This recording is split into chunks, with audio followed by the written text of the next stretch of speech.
Okay जी, statement problem की तरफ आते हैं। The waiting time x at a certain bank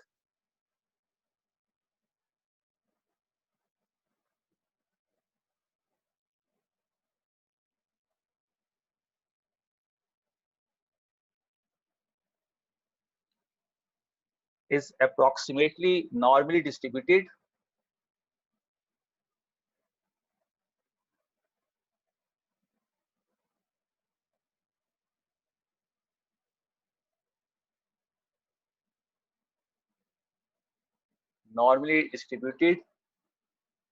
with mean 8.7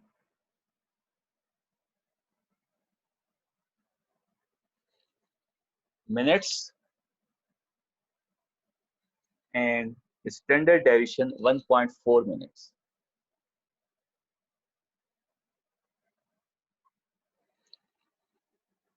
Find the probability that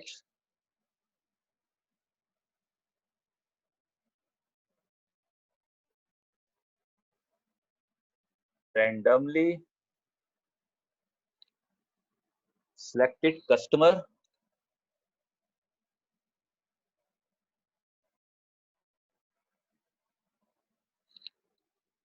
has to wait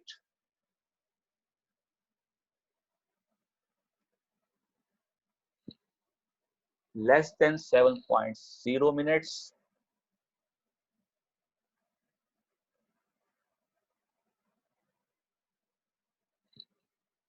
more than 11 minutes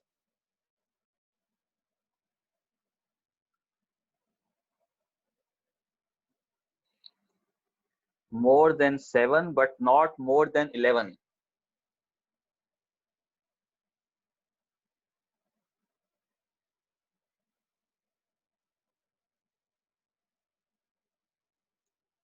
okay जी, ये question हमारे सामने simple question है।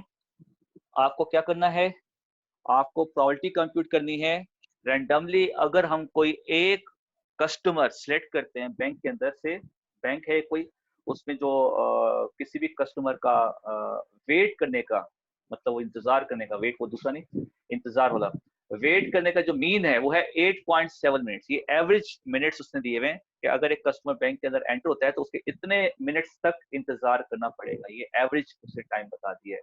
Standardisation 1.4 का क्या मतलब है, इसके अंदर जो है इतना वेरिएशन आ सकता है। वेरिएशन का मतलब क्या है, इसमें प्लस माइनस 1.4 हो सकता है।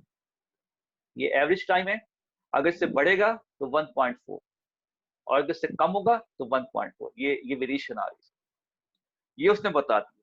रैंडमली बैंक के अंदर से कोई कस्टमर सिलेक्ट करें, वो 7 मिनट से कम वेट में फारिग हो जाए, मतलब उसको नंबर आ जाए वहां, टोकन नंबर जो भी होगा वो पहले उसको एंटरटेन करते हैं, जो भी उसका काम है उसका सॉल्व करते हैं। मोर देन 11 मिनट्स, 11 मिनट्स के बाद उसका नंबर है, एवरेज ये है 11 मिनट्स के बाद उसका नंबर है। और मोर than 7 but not more than 11, मतलब 7 और 11 के बीच।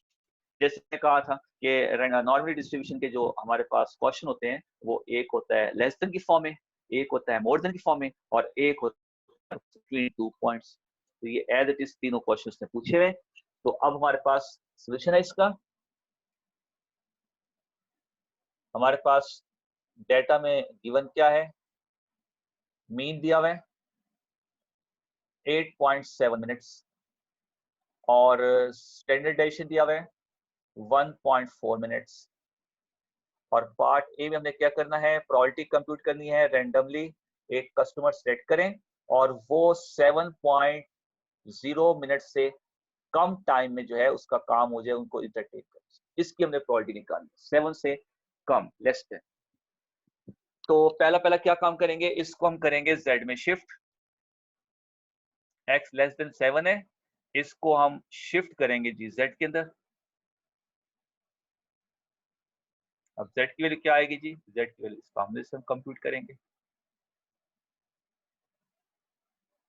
x क्या है 7, म्यू कितना है 8.7, सिग्मा कितना है 1.4। यहां से हम कंप्यूट करेंगे z।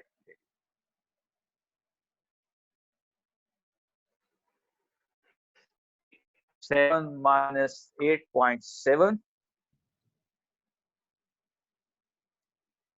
8.7 और डिवाइडेड बाय 1.4, ये आपके पास वैल्यू आ गई -1.21। यहाँ पे भी ये लिखते हैं -1.21। implies probability of z is less than -1.21। अब टेबल में जाएंगे और -1.2 के सामने और 1 के नीचे, -1.2 के सामने और 1 के नीचे देखेंगे हमारे पास क्या एरिया बन रहा है। -1.2 के सामने और 1 के नीचे, ये आ रहा है आपके पास 0.11314। तो इसका मतलब ये हो गया कि x लेस देन 7 की जो प्रोबेबिलिटी है वो हो गई 0.1131। ये हमारा आंसर है। जो एरिया है वही हमारा आंसर है। पार्ट बी की तरफ आएंगे। मुझे प्रोबेबिलिटी कंप्यूट करनी है किसकी, मोर देन 11 की, x इज ग्रेटर देन 11। अब मैं पहले इसको z में शिफ्ट करूंगा। z की वैल्यू क्या होगी, अब हम z के फॉर्मूले के अंदर x को 11 रखेंगे, म्यू को रखेंगे 8.7 और सिग्मा है हमारे पास 1.4। यहां से हम z की वैल्यू निकालेंगे। 11 माइनस 8.7 और डिवाइडेड बाय 1.4, ये वैल्यू आपके पास आ गई 1.64 प्लस में। तो अब हम एरिया टेबल के अंदर से 1.64 का एरिया देखेंगे, इसका एरिया कितना है। प्लस 1.6 के सामने और 4 के नीचे, ये आपके पास एरिया आ रहा है 0.94950, 0.94950 ये एरिया आ रहा है। क्योंकि मोर देन है, इस एरिया को हम 1 में से माइनस करें। मोर देन है तो जो भी हमने टेबल के अंदर से एरिया उठाया है उसको पहले हम 1 से माइनस करेंगे। सो इट बिकम्स, 1 में से इसको माइनस कर दें, 1 माइनस 0.94950, ये वैल्यू आ गई आपके पास 0.0505।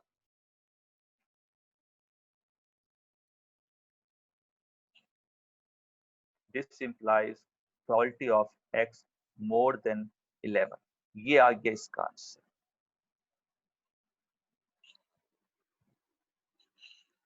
बी पार्ट का आंसर आ गया।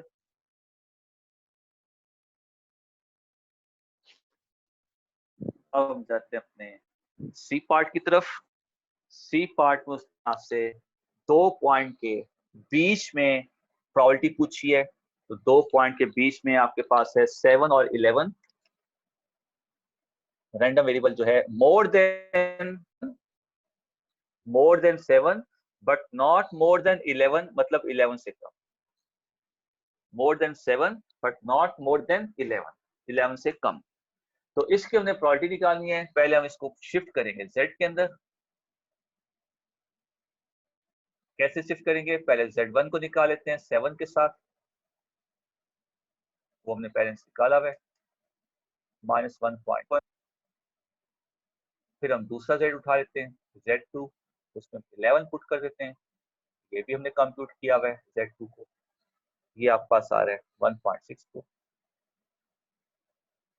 तो यहाँ पे वैल्यू आ गई -1.21, यहाँ पे वैल्यू आ गई 1.64। अब क्या करेंगे जी, अब दोनों पॉइंट का एरिया उठाएंगे। Now this implies probability of z is greater than -1.21 less than 1.64। this is equals to, ये बड़ा एरिया है, ये बड़ा एरिया है 1.64 का, इसको उठा ले पहले। और -1.21 ये छोटा एरिया है, इसको बाद में देखते हैं। इन दोनों फिगर्स को माइनस करते हैं। This implies probability of x greater than 7 less than 11.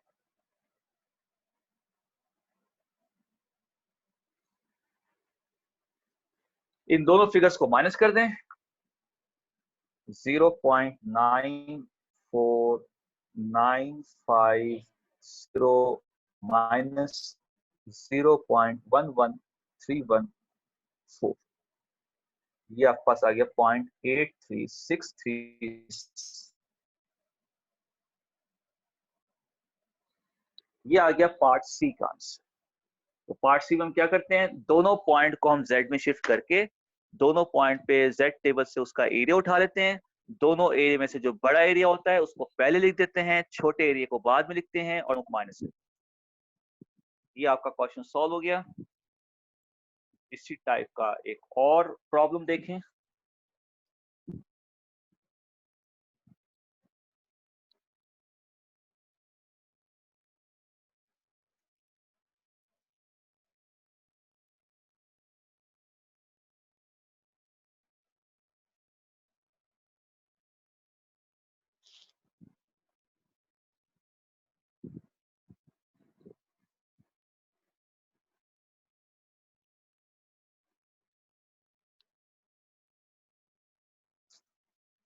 A clerk leaves his house at 7 a.m.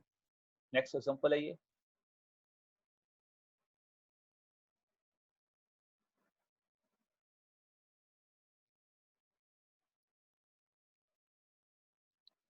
Leaves his house at 7 a.m. सुबह 7 बजे for his office.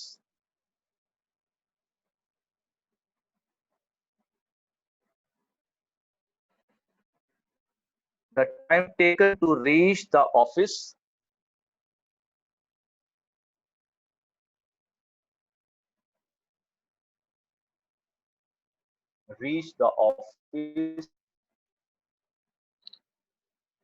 is normally distributed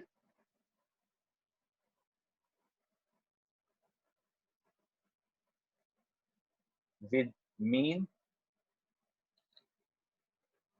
of 45 minutes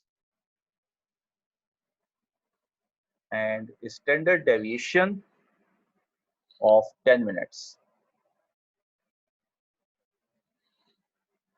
What is the probability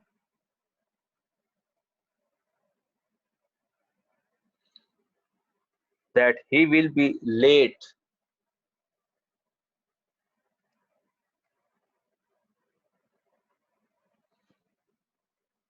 in the office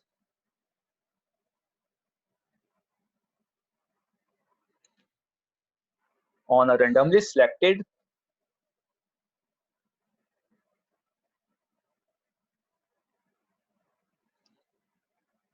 day if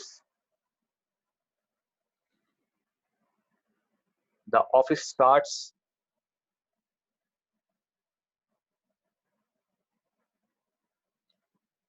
at 8 a.m.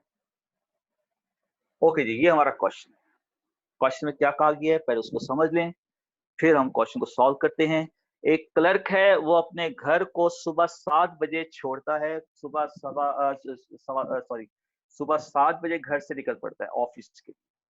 Clerk जो है सुबह 7 बजे अपने घर से जो है ऑफिस के लिए निकलता है।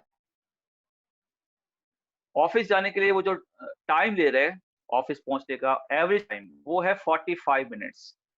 एवरेज टाइम 45 मिनट्स ले रहा है वो ऑफिस पहुंचने के लिए। और उसमें जो वेरिएशन आ सकता है वो 10 मिनट्स का आ सकता है। मतलब जैसे वो लेट होना चाहे तो इसमें 10 को ऐड कर दें, अगर वो जल्दी पहुंच जाता है तो इसमें से 10 को माइनस कर दें। ये उसका वेरिएशन है टाइम का। 45 प्लस माइनस 10, ये उसका वेरिएशन हो गया। What is the probability that he will be late. आपने प्रोबेबिलिटी कंप्यूट करनी है कि वो अपने घर से निकलता है और वो ऑफिस पहुंचने में लेट हो जाता है किसी भी एक दिन जो हमने रैंडमली सेट किया, किसी भी एक दिन में।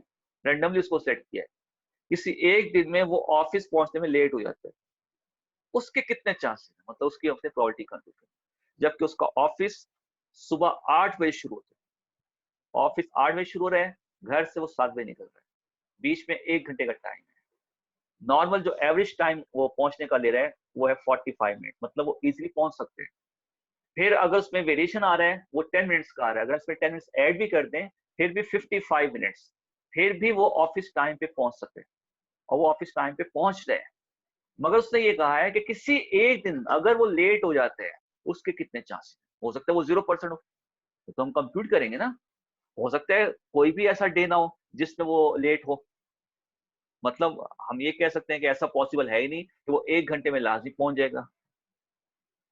या हो सकता है जैसे ट्रैफिक जैम हो जाता है, कोई खुदा ना खास्ता कोई रोड जैम हो जाता है, रोड बंद हो जाता है, रोड कोई वीवीआईपी जो है रोड मूव होती है, वो एक ट्रैक को रोक देते हैं, वहां पे वो फंस जाता है, आधा घंटा वहां पे रुका रहता है, तो फिर तो सारी बात तो लेट हो जाएगा ना।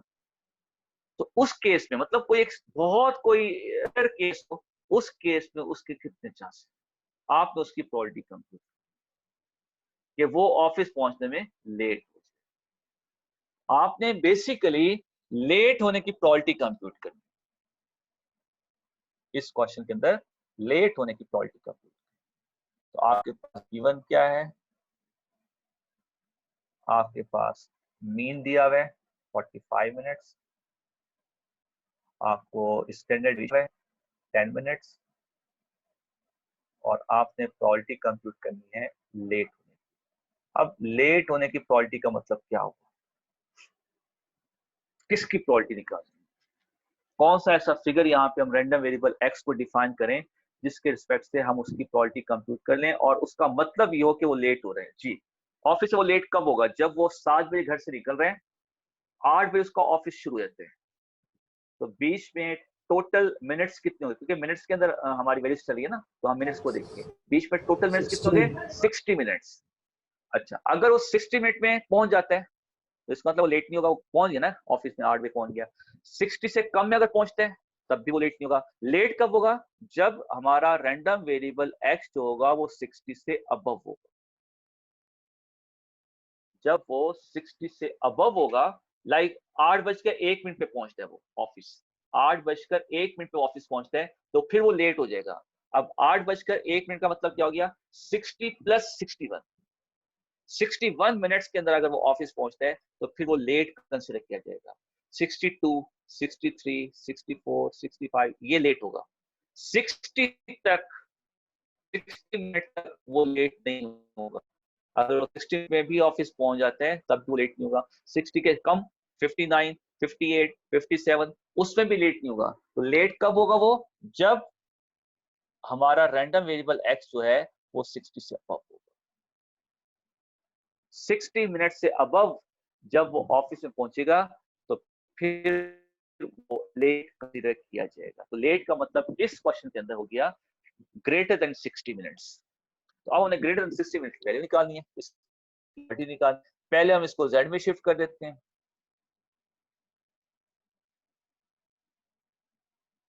पहले हम इसको z में शिफ्ट करते हैं।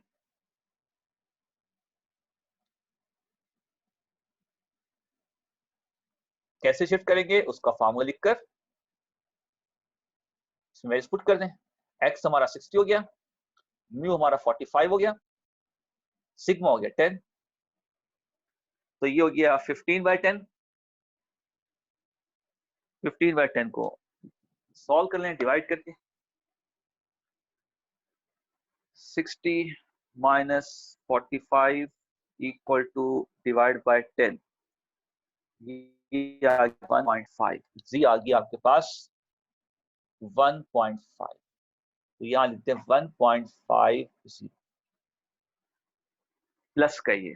अब टेबल में जाएं और 1.5 के सामने, 1.5 एकदम के दोबारा सामने बता दें सर।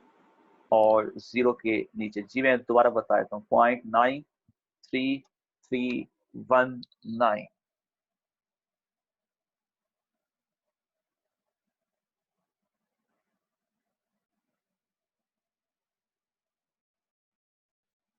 ओके जी, मैंने ये कहा कि हमारा जो क्वेश्चन में गिवन था वो ये गिवन था कि एक क्लर्क घर को लीव करता है, घर से निकलता है सुबह 7 बजे ऑफिस के लिए, और ऑफिस वो जो उसका है वो 8 बजे शुरू होते हैं, और बीच में वो 45 मिनट्स एवरेज ले रहा है ऑफिस पहुंचते हुए, और उसमें 10 मिनट्स का वेरिएशन आ रहा है स्टैंडर्ड। उसने आपसे पूछा था कि वो ऑफिस में लेट हो जाए, इसकी क्या प्रोबेबिलिटी है, लेट होने की प्रोबेबिलिटी पूछी उससे। तो हमारे पास गिवन क्या था, म्यू 45 मिनट्स मीन की वैल्यू, और sigma that is standardisation 10 minutes.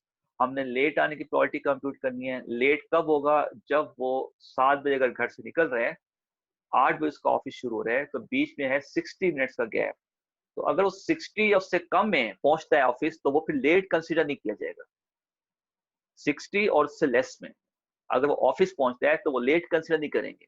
Late consider कब करेंगे, जब वो 8 बजे के बाद पहुंचेगा। 8 बजे के बाद पहुंचेगा मतलब ये है कि वो 60 मिनट से अबव टाइम दे रहे हैं लेट होने में। तो हमने 60 से अबव की प्रोबेबिलिटी निकालनी है। लेट होने का मतलब है 60 से मोर देन। 60 से लेस देन करेंगे फिर तो वो जाहिर बात है टाइम के अंदर अंदर ऑफिस पहुंच जाएगा, फिर वो लेट तो नहीं होगा। और उसने कहा है कि आपने लेट होने की प्रोबेबिलिटी निकाली। तो लेट कब होगा, जब वो 1 घंटे से ऊपर, 1 घंटे में 60 मिनट होते हैं, तो 60 से ऊपर अगर वो टाइम ले रहे हैं, फिर वो लेट कंसिडर किया जाए। तो अब हम क्या करेंगे, हमने इसकी प्रोबेबिलिटी निकालनी है, तो क्या करेंगे, पहला पहला स्टेप, इसको जेड में शिफ्ट करेंगे। तो एक्स को 60, म्यू को 45, सिग्मा को 10 पुट करके मैंने आंसर आ गया 1.5। और मैंने आपको कहा था जब भी z की वैल्यू हम लिखेंगे 2 डेसिमल प्लेस तक लिखेंगे। 1.5 आ रहा है, इसको हम लिखेंगे 1.5। मुझे इसकी प्रोबेबिलिटी चाहिए, मैं इसका एरिया निकालूंगा। इसका एरिया टेबल ने ये बताया मोर देन है, इसको पहले 1 में से माइनस करें।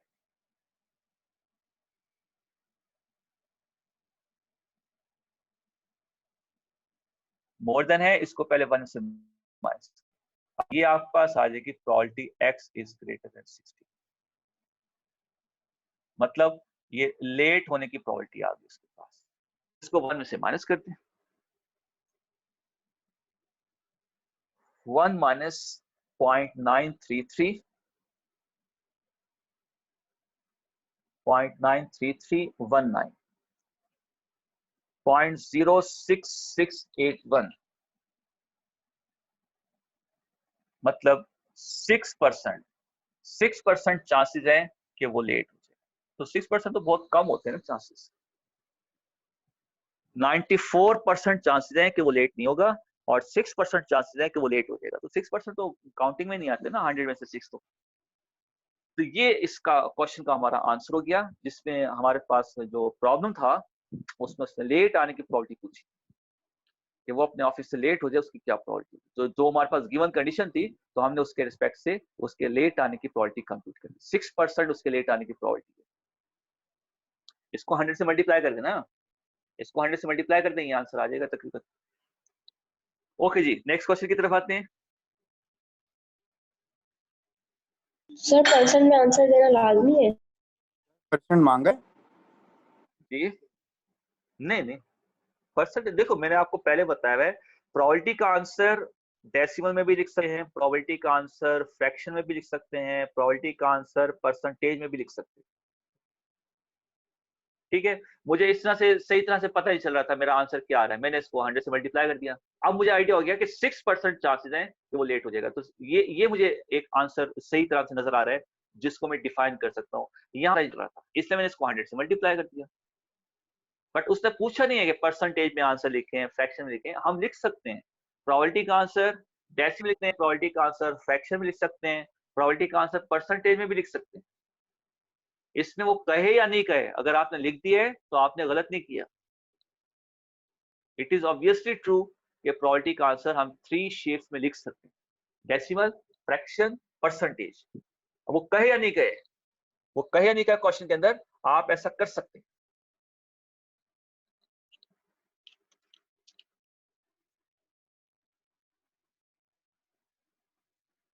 ओके जी, नेक्स्ट क्वेश्चन एक देखिएगा।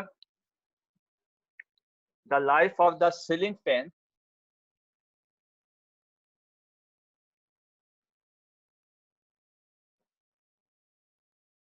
सीलिंग फैन जो छत वाले पंखे होते हैं, The life of the ceiling fan newly introduced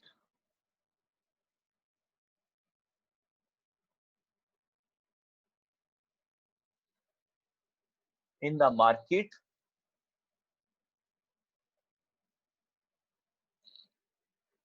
is normally distributed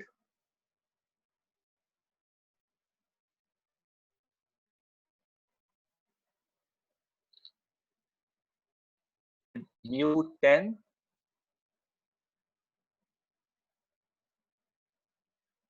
and sigma 2. Yes. If the manufacturer has decided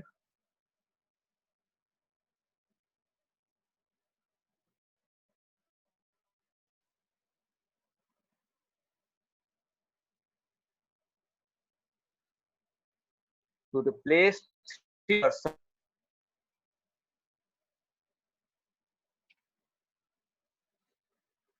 of fans,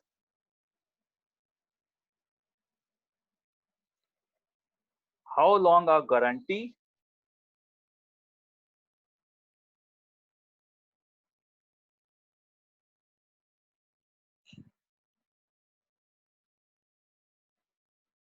should be offered?